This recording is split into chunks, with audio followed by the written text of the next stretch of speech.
या देवी सर्वभूतेषु मासेल्पुत्रीरूपेण संस्थिता नमस्तस्यै नमस्तस्यै नमस्तस्यै नमो नमः। नमस्कार दोस्तों, जय माता दी। कैसे आप सब लोग? उम्मीद करती हूँ सब अच्छे होंगे और सब पे माता रानी की कृपा ऐसे ही बने रहे। आज आषाढ़ मास के नवरात्रि का प्रथम दिन है। इस दिन माँ दुर्गा के प्रथम स्वरूप माँ शैलपुत्री का पूजन किया जाता है। कलश स्थापना, घट स्थापना के बाद में आप माता रानी का पूजन धूप दीप नैवेद्य फल फूल इत्यादि से करें और इसके बाद आप पाठ का श्रवण करें। सबसे पहले जो आपने संकल्प लिया है उस मंत्र का पाठ करें और उसके बाद में आप दुर्गा सप्तशती का पाठ खुद भी कर सकते हो, आसन बिछा के, लाल आसन पे बैठ के, और नहीं तो आप इस पाठ को श्रवण कर सकते हो। सबसे पहले अपने मन में गणेश जी का ध्यान करें, फिर माँ भगवती का ध्यान करें, उसके बाद पाठ को श्रवण करें। ओम दुम दुर्गाय नमः है। अथ श्री दुर्गा सप्तशती के प्रथम अध्याय का पाठ करेंगे। पहले नवरात्रे पे मेघा ऋषि का राजा सूरत और समाधि को भगवती की महिमा बताते हुए मधु केटभ के वध का प्रसंग सुनाना। सबसे पहले विनियोग किया जाता है। हाथ में जल लेके विनियोग में प्रथम चरित्र के ब्रह्मा ऋषि है, महाकाली देवता है, गायत्री छंद है, नंदा शक्ति है, रक्तंती का बीज है, अग्नि तत्व और ऋग्वेद स्वरूप है। श्री महाकाली देवता की प्रसन्नता के लिए प्रथम चरित्र के जप में विनियोग किया जाता है। फिर वो जल माता रानी के चरणों में अंगूठे की तरफ से छोड़ देंगे। भगवान विष्णु के सो जाने पर मधु और केटभ को मारने के लिए कमल जन्मा ब्रह्मा जी ने जिनका स्तवन किया था, उस महाकाली देवी का मैं सेवन करती हूँ। वे अपने 10 हाथों में खड्ग, चक्र, गदा, बाण, धनुष, परिध, शूल, भुसंडी, मस्तक और शंख धारण करती है। उनके 3 नेत्र है। वे समस्त अंगों में दिव्य आभूषणों से विभूषित है। उनके शरीर की कांति नीलमणि के समान है तथा वे 10 मुख और 10 पैरों से युक्त है। मार्कंडेय जी बोले, सूर्य के पुत्र सारवणी जो 8वें मनु कहे जाते हैं, उनकी उत्पत्ति की कथा विस्तार पूर्वक कहता हूँ, सुनो। सूर्य कुमार महाभाग सारवणी भगवती महामाया के अनुग्रह से जिस प्रकार मनवंतर के स्वामी हुए थे, वही प्रसंग सुनाता हूँ। पूर्व काल की बात है। सवारोचिस मनवंतर में सूरत नाम के एक राजा थे जो चैत्रवंश में उत्पन्न हुए थे। उनका समस्त भूमंडल पर अधिकार था। वे प्रजा का अपनी ओर से पुत्रों की भांति धर्मपूर्वक पालन करते थे। तो भी उस समय कोला विध्वंसी नाम के क्षत्रिय उनके शत्रु हो गए थे। राजा सूरत की दंड नीति बड़ी प्रबल थी। उनका शत्रुओं के साथ संग्राम हुआ। यद्यपि कोला विध्वंसी संख्या में कम थे, तो भी राजा सूरत युद्ध में उनसे परास्त हो गए। तब वे युद्ध भूमि में अपने नगर को लौट आए और केवल अपने देश के राजा होकर रहने लगे। समूची पृथ्वी से अब उनका अधिकार जाता रहा, किंतु वहां भी उन प्रबल शत्रुओं ने उस समय महाभाग राजा सूरत पर आक्रमण कर दिया। राजा का बल क्षीण हो चला था, इसलिए उसने दुष्ट, बलवान एवं दुरात्मा मंत्रियों के वहां उनकी राजधानी में भी राजकीय सेना और खजाने को हथिया लिया था। सूरत का प्रभुत्व नष्ट हो चुका था, इसलिए वे शिकार खेलने के बहाने घोड़े पर सवार हो वहां से अकेले ही एक घने जंगल में चले गए। वहां उन्होंने विप्रवर मेघा मुनि का आश्रम देखा, जहां कितने हिंसक जीव अपनी स्वाभाविक हिंसावृत्ति को छोड़कर परम शांत भाव से रहते थे। मुनि के बहुत से शिष्य उस वन की शोभा बढ़ा रहे थे। वहां जाने पर मुनि ने उनका सत्कार किया और वे उस मुनि श्रेष्ठ के आश्रम पर इधर उधर विचरते हुए कुछ सकाल तक रहे। फिर ममता से आकृष्टचित होकर वहाँ इस प्रकार चिंता करने लगे, पूर्व काल में मेरे पूर्वजों ने जिनका पालन किया था, वही नगर आज मुझसे रहित है। पता नहीं मेरा दुराचारी भृत्यगण उसकी धर्मपूर्वक रक्षा करते हैं या नहीं। जो सदा मत की वर्षा करने वाला और सूरवीर था, वह मेरा प्रधान हाथी अब शत्रुओं के अधीन होकर न जाने किन भोगों को भोगता होगा। जो लोग मेरी कृपा, धन और भोजन पाने के लिए सदा मेरे पीछे पीछे चलते थे, वे निश्चय अब दूसरे राजाओं का अनुसरण करते होंगे। उन अपवी लोगों द्वारा सदा खर्च होते रहने के कारण अत्यंत कष्ट से जमा किया हुआ मेरा ये खजाना खाली हो जाएगा। ये तथा और भी कई बातें राजा सूरत निरंतर सोचते रहते थे। एक दिन उन्होंने वहां विप्रवर मेघा के आश्रम के निकट एक वेश्य को देखा और उससे पूछा, भाई तुम कौन हो और यहाँ तुम्हारे आने का क्या कारण है? तुम क्यों शोकग्रस्त और अनमने से दिखाई देते हो? राजा सूरत का यह प्रेम पूर्वक कहा हुआ वचन सुनकर वेश्या ने विनीत भाव से उन्हें प्रणाम करके कहा, वैश्य बोला, राजन, मैं धनियों के कुल में उत्पन्न हुआ एक वैश्य हूँ। मेरा नाम समाधि है। मेरे दुष्ट स्त्रियों ने धन के लोभ में मुझे घर से बाहर निकाल दिया। मैं इस समय धन, स्त्री और पुत्रों से वंचित हूँ। मेरे विश्वसनीय बंधुओं ने मेरा ही धन लेकर मुझे ही दूर कर दिया है, इसलिए दुखी होकर मैं वन में चला आया हूँ। यहाँ रहकर मैं इस बात को नहीं जानता कि मेरे पुत्रों को स्त्री की और स्वजनों की कुशल है या नहीं। इस समय घर में वे कुशलता से रहते हैं अथवा उन्हें कोई कष्ट है। वे मेरे पुत्र कैसे हैं? क्या वे सदाचारी है अथवा दुराचारी हो गए हैं? राजा ने पूछा, जिन लोभी स्त्री, पुत्र आदि ने धन के कारण तुम्हें घर से निकाल दिया, उनके प्रति तुम्हारे चित्त में इतना स्नेह बंधन क्यों है? वैसे बोला, आप मेरे विषय में जैसी बात कहते हो वह सब ठीक है, किंतु मैं क्या करूं? मेरा मन निष्ठुरता नहीं धारण करता है। जिन्होंने धन के लोभ में पड़कर पिता के प्रति स्नेह, पति के प्रति प्रेम और आत्मीयजन के प्रति अनुराग को तिलांजलि दे मुझे घर से निकाल दिया, उन्हीं के प्रति मेरे हृदय में इतना स्नेह है। महामते, गुणहीन बंधुओं के प्रति भी जो मेरा चित्त इस प्रकार प्रेम मगन हो रहा है, ये क्या है? इस बात को मैं जानकर भी नहीं जान पाता हूँ। इसके लिए मैं लंबी सांसें ले रहा हूँ। मेरा हृदय अत्यंत दुखित हो रहा है। उन लोगों में प्रेम का सर्वदा अभाव है, तो भी उनके प्रति जो मेरा मन निष्ठुर नहीं हो पाता है, इसके लिए मैं क्या करूं? मार्कंडेय जी कहते हैं, ब्राह्मण तदंतर राजाओं में श्रेष्ठ सूरत और वह समाधि नामक वैश्य दोनों साथ साथ मेघा मुनि की सेवा में उपस्थित हुए और उनके साथ हिता योग्य न्यायानुकूल विनय पूर्वक बर्ताव करके बैठे। तत्पश्चात वैश्य और राजा ने कुछ वार्तालाप आरंभ किया। राजा ने कहा, भगवान, मैं आपसे एक बात पूछना चाहता हूँ, उसे बतलाइए। मेरा चित्त अपने अधीन न होने के कारण ये बात मेरे मन को बहुत दुख देती है। जो राज्य मेरे हाथ से चला गया है, उसमें और उसके संपूर्ण अंगों में मेरी ममता बनी हुई है। मुनि श्रेष्ठ, ये जानते हुए भी कि वह अब मेरा नहीं है, अज्ञानी की भांति मुझे उसके लिए दुख होता है। ये क्या है? इधर ये वैसे भी घर से अपमानित होकर आया है, इसके पुत्र, स्त्री और भृत्यों ने इसे छोड़ दिया है, स्वजनों ने भी इसका परित्याग कर दिया है, तो भी ये इनके प्रति हार्दिक स्नेह रखता है। इस प्रकार ये तथा मैं दोनों ही बहुत दुखी है। जिसमें प्रत्यक्ष दोष देखा गया है, उस विषय के लिए भी हमारे मन में ममता जनित आकर्षण पैदा हो रहा है। महाभाग, हम दोनों समझदार हैं, तो भी हम में जो मोह पैदा हुआ है, ये क्या है? विवेक शून्य पुरुष की भांति मुझमें और इसमें भी ये दृढ़ मूढ़ता प्रत्यक्ष दिखाई देती है। ऋषि बोले, महाभाग, विषय मार्ग का ज्ञान सब जीवों को है, इसी प्रकार विषय भी सबके लिए अलग अलग है। कुछ प्राणी दिन में नहीं देखते हैं और कुछ प्राणी रात्रि में नहीं देखते हैं, तथा कुछ जीव ऐसे हैं जो दिन और रात्रि में ही बराबर ही देखते हैं। ये ठीक है कि मनुष्य समझदार होते हैं, किंतु केवल वे ही ऐसे नहीं होते। पशु, पक्षी और मृग आदि सभी प्राणी समझदार होते हैं। मनुष्यों की समझ भी वैसी ही होती है जैसी मृग और पक्षियों की होती है, तथा जैसी मनुष्यों की होती है वैसी ही उन मृग, पक्षी आदि की होती है, तथा ये अन्य बातें भी प्राय दोनों में समान ही है। समझ होने पर भी पक्षियों को तो देखो, ये स्वयं भूख से पीड़ित होते हुए भी मोहवश से बच्चों की चोंच में कितने चाव से अन्न के दाने डाल रहे हैं। नरश्रेष्ठ, क्या तुम नहीं देखते कि ये मनुष्य समझदार होते हुए भी लोभवश अपने किए हुए उपकार का बदला पाने के लिए पुत्रों की अभिलाषा करते हैं? यद्यपि उन सब में समझ की कमी नहीं है, तथापि वे संसार की स्थिति, जन्म मरण की परंपरा बनाए रखने वाले भगवती महामाया के प्रभाव द्वारा ममता में भंवर से युक्त मोह के गहरे गर्त में गिराए गए हैं। इसलिए इसमें आश्चर्य नहीं करना चाहिए। जगदीश्वर भगवान विष्णु की योग निद्रा रूपा जो भगवती महामाया है, उन्हीं से ये जगत मोहित हो रहा है। ये भगवती महामाया देवी ज्ञानियों के भी चित्त को बलपूर्वक खींचकर मोह में डाल देती है। वे ही संपूर्ण चराचर जगत की सृष्टि करती है, तथा वे ही प्रसन्न होने पर मनुष्य को मुक्ति के लिए वरदान देती है। वे ही परा विद्या, संसार बंधन और मोक्ष की हेतुभूता सनातनी देवी तथा संपूर्ण ईश्वरों की अधीश्वरी है। राजा ने पूछा, भगवान, जिसको आप महामाया कहते हैं, वे देवी कौन है? ब्राह्मण, उनका आविर्भाव कैसे हुआ? उनके चरित्र कौन कौन है?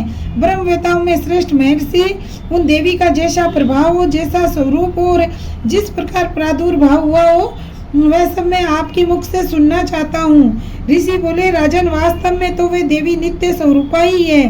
संपूर्ण जगत उन्हीं का रूप है, तथा उन्होंने समस्त विश्व को व्याप्त कर रखा है, तथापि उनका प्राकट्य अनेक प्रकार से होता है। वह मुझसे सुनो, यद्यपि वे नित्य और अजन्मा है, तथापि जब देवताओं का कार्य सिद्ध करने के लिए प्रकट होती है, उस समय लोक में उत्पन्न हुई कहलाती है। कल्प के अंत में संपूर्ण जगत एकाडवन में निमग्न हो रहा था, तो और सबके प्रभु भगवान विष्णु शेष नाग की सैया बिछाकर योग निद्रा का आश्रय ले सो रहे थे। उस समय उनके कानों के मेल से दो भयंकर असुर उत्पन्न हुए, जो मधु और केटव के नाम से विख्यात थे। वे दोनों ब्रह्मा जी का वध करने के लिए तैयार हो गए।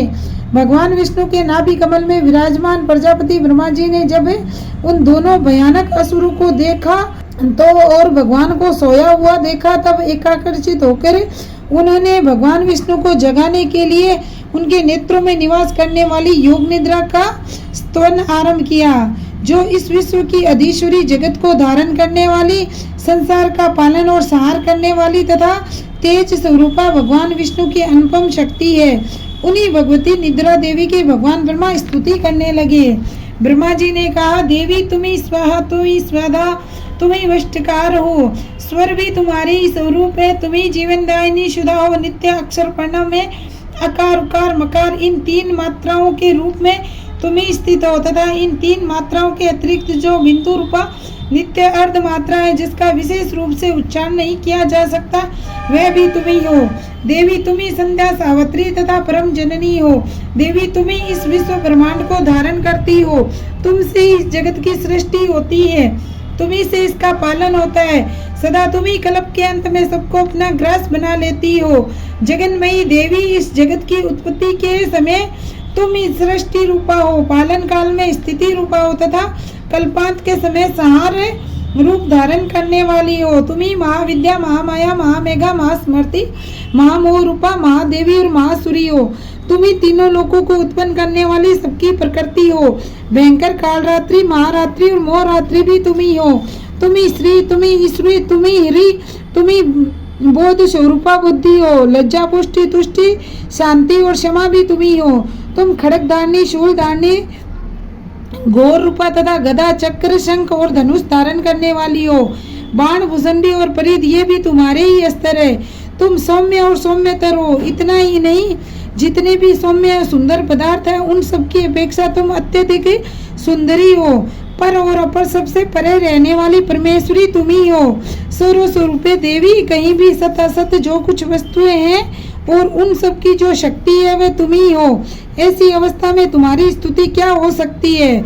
जो इस जगत की सृष्टि, पालन और संहार करते हैं, उन भगवान को भी जब तुमने निद्रा के अधीन कर दिया, तब तुम्हारी स्तुति करने में यह कौन समर्थ हो सकता है? मुझको, भगवान शंकर को तथा भगवान विष्णु को भी तुमने ही शरीर धारण कराया है, अतः तुम्हारी स्तुति करने की शक्ति किसमें है?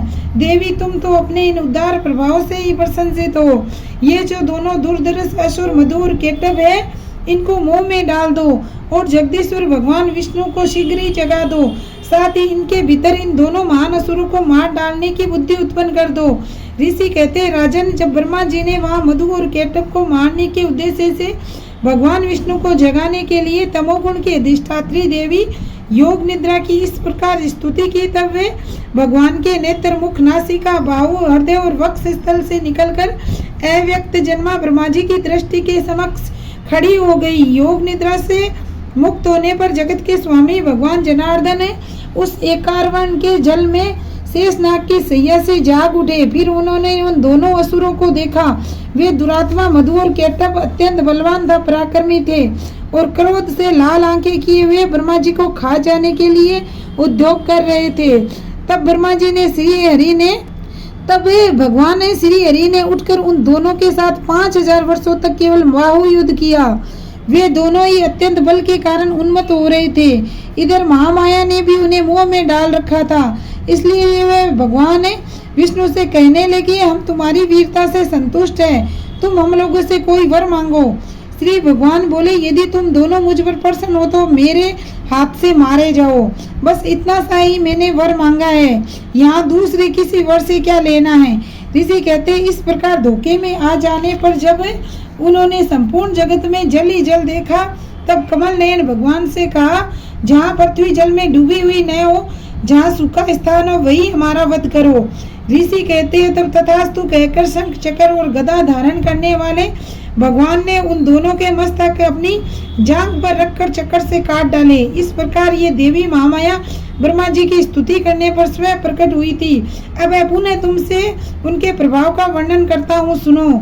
इस प्रकार मार्कंडे पुराण में सार्वणिक मनवंतर की कथा के अंतर्गत देवी महात्म्य में मधु केटव के वध नामक पहला अध्याय। ओम दम दुर्गाय नमः के बाद हाथ जोड़कर माता रानी से क्षमा प्रार्थना करेंगे। हे परमेश्वरी, मेरे द्वारा दिन रात सहस्रों अपराध होते रहते हैं। ये मेरा दास है, यो समझकर मेरे इन अपराधों को तुम कृपा पूर्वक क्षमा करो। परमेश्वरी, मैं आह्वान नहीं जानती, विसर्जन करने का ढंग में नहीं जानती, तब पूजा करने का ढंग में नहीं जानती। क्षमा करो देवी सुरेश्वरी, मैंने जो ये मंत्रहीन, क्रियाहीन और भक्तिहीन पूजन किया है वह सब आपकी कृपा से पूर्ण हो। सैकड़ों अपराध करके भी जो तुम्हारी शरण में जा जगदम कहकर पुकारता है, उसे वही गति प्राप्त होती है जो ब्रह्मादि देवताओं के लिए भी सुलभ नहीं है। जगदम्बिके, मैं अपराधी हूँ, किंतु तुम्हारी शरण में आई हूँ। इस समय दया की पात्र हो, तुम जैसा चाहो वैसा करो। हे देवी परमेश्वरी, अज्ञान से, भूल से तथा बुद्धि भ्रांत होने के कारण मैंने जो ये न्यूनता या अधिकता कर दी है वह सब क्षमा करो और प्रसन्न हो। सच्चिदानंद स्वरूपा परमेश्वरी, जगत माता कामेश्वरी, तुम प्रेम पूर्वक मेरी ये पूजा स्वीकार करो और मुझ पर प्रसन्न रहो। देवी सुरेश्वरी, तुम गोपनीय से भी गोपनीय वस्तु की रक्षा करने वाली हो। मेरे निवेदन किए हुए इस जप को ग्रहण करो, तुम्हारी कृपा से मुझे सिद्धि प्राप्त हो। हे जगत जननी भवानी, मुझे क्षमा करो। ओम धम दुर्गाय नमः, माँ भवानी की जय हो। इसके बाद आरती करेंगे। ओम जय अम्बे गौरी, ओ मैया जय श्यामा गौरी, तुम्हें कौन इस दिन ध्यावते, तुम्हें कौन इस दिन धावते, हरि ब्रह्मा शिवरी। ओम जय अम्बे गौरी, मांगे सिंदूर विराजते, टीको में दे को मैया, टीको में दे को, उज्ज्वल से दो नैना चंद्र बदननी को। ओम जय अम्बे गौरी, कनक समान कलेवर, रक्तांबर राजे, ओ मैया रक्तांबर राजे, रक्त पुष्प गले माला, कंठन पर साजे। ओम जय अम्बे गौरी, किए हरिवान राजत, खड़ग खपर धारी, ओ मैया खड़ग खपर धारी, सुर नर मुनि जन सेवते, दिन के दुख हारी। ओम जय अम्बे गौरी, कानन कुंडल शोभित, नाशाग्रे मोती, ओ मैया नाशाग्रे मोती, कोटिक चंद्र दिवाकर, शमराजत ज्योति। ओम जय अम्बे गौरी, शुंभ निशुंभ विदारे, महिषासुर घाती, ओ मैया महिषासुर घाती, धूम्र विलोचन नैना, निशिदिन मदमाती।